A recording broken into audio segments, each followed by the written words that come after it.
Gusto daw ng ating Pangulong Bongbong na si Digong mamatay sa kulungan. May narinig kayong ganyan na statement galing sa ating Pangulo na si Digong gustong mamatay ng ating Pangulo sa kulungan? Wala pong ganong pagnanais yung ating Pangulo. Never, kahit yung mga supporters niya, mga Marcos loyalists, never po na nagnais si PBBM at ang mga sumusuporta sa kanya. Kahit po tayo, ayaw nating mamatay sa kulungan si Digong. Ang gusto natin mga kababayan, si Digong makalabas ng buhay.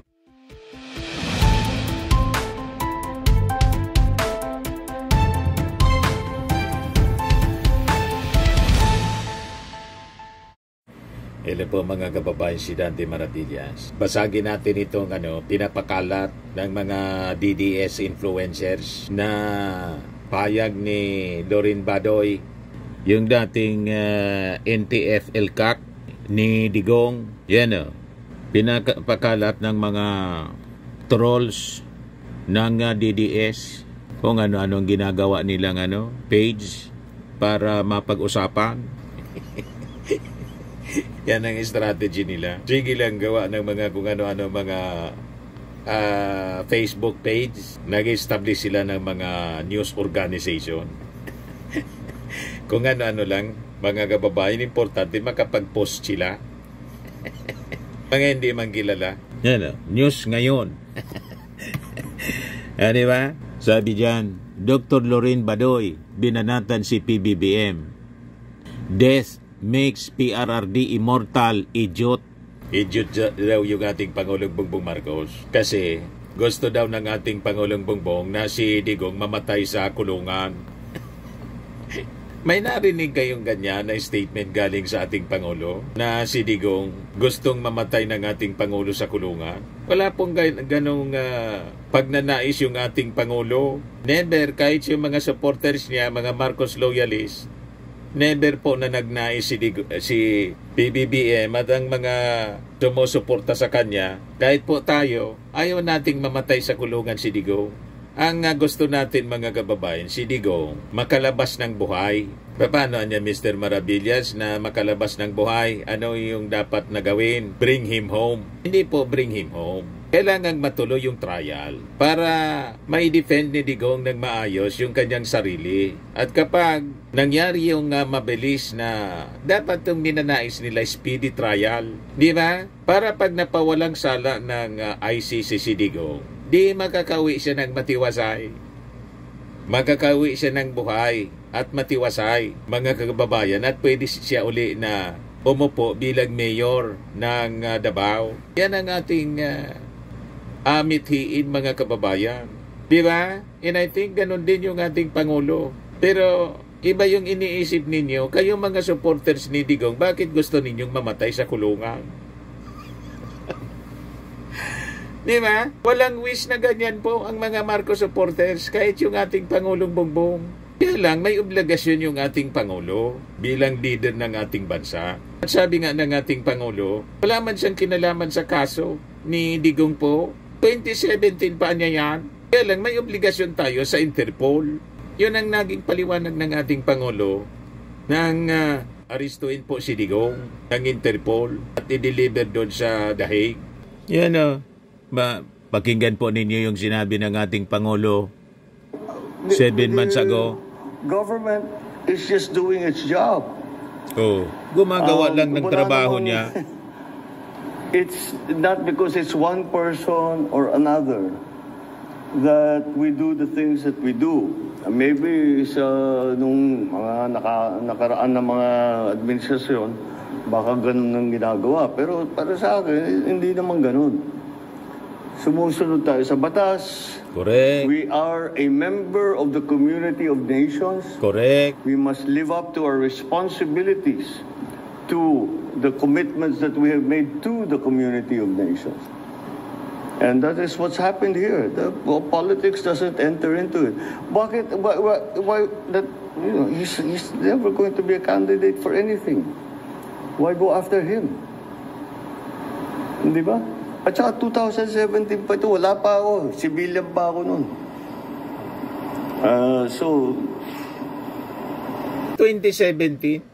Yung kaso ni Digong, wala mang kinalaman. Civilian pa siya noong 2017. Wala pa siya sa posisyon. At hindi niya kaaway si Digong para gawin ito, mga kababayan. Kumbaga siya inaaway ni Digong ng mga Duterte, pero siya hindi nangaaway. Siya wala pong nitiin yung ating Pangulo na mamatay si Digong sa dahig, sa kulungan, para maging martir.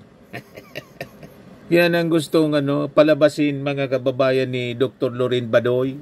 Yan matapang na pinatutsadahan ni dating NTF LCAC spokesperson Dr. Lorraine Badoy si Pangulong Bongbong Marcos Jr. matapos ang usapin kaugnay ng pagkakakulong ni dating Pangulong Rodrigo Duterte sa dahig. Sa kanyang pahayag, diretsahang sinabi ni Badoy, Marcos wants PRRD to die in The Hague. Goes to show how stupid he is. Death makes PRRD immortal, idiot. Hindi ito ang unang pagkakataon na binatikos ni Badoy ang kasalukuyang administrasyon, lalo na sa mga isyong may kinalaman kay dating Pangulong Duterte at sa umano'y pakikialam ng ICC. Maring ipinagtanggol ni Badoy ang dating Pangulo, sabay sabing kahit anong gawin ng mga kalaban nito, hindi kailanman mabubura ang pangalan ni PRD sa kasaysayan. Sa tingin niyo, tama bang sabihin ni Dr. Badoy na mas lalo lang magiging immortal si Duterte kung mamamatay ito sa dahig? Tanong ng news ngayon. Kalukuhan itong mga pinagsasabi ni Badoy, mga kababayan. You're putting words into the mouth of the President. Walang hangaring ganyan na mamatay sa kulungan si Digong. Nakulong si Digong sa sarili niyang kagagawan at ninais niya na harapin ang ICC. Gusto pa nga niyang sipain yung mga judges ng ICC. At sabi nga ni Digong doon sa harap ng mga congressmen, tagal na niya ninyo, dapat niya ngayon na, bukas. Yan mismo yung hamon ni Digong. Baka niya mamatay na ako. Siya yung nagsasabi ng kamatayan niya. Never yung ating Pangulong Bongbong na nagsabi ng kamatayan. Di ba po? Ang wish ng mga supporters ng ating Pangulo at mismo ng ating Pangulo ay humaba pa ang buhay ni Digong. O di ba? Kaya malabo itong mga pinagsasabi ni Badoy. Kumbaga, grinant lang ng ating Pangulong Bongbong Marcos yung paulit-ulit na wish ni Digong. Ngayon po, malinaw. Pinagbigyan ng ating Pangulo ang wish ni Digong. Tatanong ko na lang diretso, Mr. Chair. Yung former President ba ay willing na mag-cooperate sa investigation sa ICC? Kaugnay dito? ICC, ma'am? I'm asking the ICC to hurry up. And if possible, they can come here and start the investigation tomorrow. This issue has been left hanging for so many years. Matagal, ma'am, baka mamatay na ako, hindi na nila ako maimbestiga. So I'm asking the ICC through you na pagpunta na sila dito bukas, umpisahan na nila ang investigation. And if I am found guilty, I will go to prison and rot there for all time. Malinaw. Bakit hindi ninyo pinakikinggan ang wish ng inyong leader na si Digong? Na sinasabi ninyo, gusto ng ating Pangulong mamatay sa kulungan si Digong. At si Digong, pag namatay sa kulungan, magiging immortal. Walang ganong sinabi yung ating Pangulo na gusto niyang mamatay si Digong sa dahig. Si Digong mismo ang gustong mamatay sa dahig. Mabulok daw siya doon. Bakit yung sinasabi ng leader ninyo, ni Digong mismo, na willing siyang mabulok sa kulungan, nilalagay ninyo sa bibig ng ating Pangulo? Mali naman ang ganon. Napakahilig ninyo na akusa ng mga bagay na hindi sinasabi ng ating Pangulo. Walang ganong sinasabi ng ating Pangulo. Ang nagsabi niyan, yung Pangulo ninyo. Di ba po? At yung sinasabi ninyong magiging immortal si Digong, di mabuti yun kung magiging immortal siya, hindi na mamamatay si Digong. Di ba ganon ang kalagayan ng isang immortal?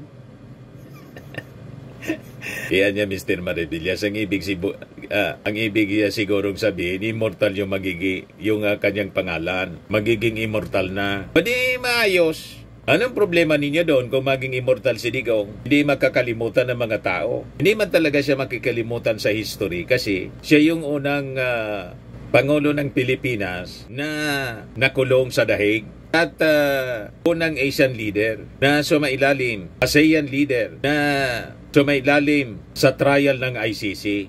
O di ba? Sabi nga natin mga kababayan, kung hindi siya nagkasala, makakalabas siya ng buhay. Kaya lang pag limbawa, mapatunayan siyang nagkasala ng walang kaduda-duda kasi yung ebidensya mula mismo sa kanyang mga pronouncement, sa kanyang bibig mismo nang galing.